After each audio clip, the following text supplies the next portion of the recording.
question. I appreciate it. Can you give us an update on the president's plans for his tariff agenda? He spoke a lot about this yesterday, and there's a couple of dates coming up that he's spoken to. Number one, February 1st, he's alluded to both the potential for tariffs for Canada and Mexico, but also China to take effect on those days.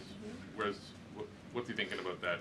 Yeah. Should those countries expect that? Again, he was asked and answered this question this past weekend when he took a lot of questions from the press, and he said that the February 1st date for Canada and Mexico still holds. What about the China 10% tariff that he also had mused about last Tuesday going into effect on the same day? Yeah, the president has said that he is very much still considering that for February 1st. Separately, yesterday he talked also about sectoral tariffs on, for instance, pharmaceuticals as well as semiconductor computer chips. He talked about steel, aluminum, and copper. What's the timeline on those? Is that a similar sort of coming days thing? Yeah, so when the president talked about that in his speech yesterday, that actually wasn't a new announcement. That was within a presidential memorandum that he signed in one of the first days here in the White House on his America First trade agenda.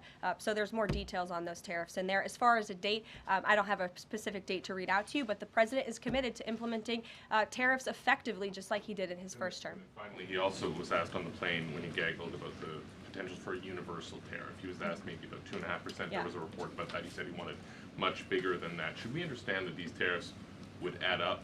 You know, in other words, you might have country-specific tariffs like Canada, Mexico, China. You might have sectoral tariffs like on pharmaceuticals, as well as a potential universal tariff on top of that. Do these stack on one or the other, or would one sort of take precedence over another?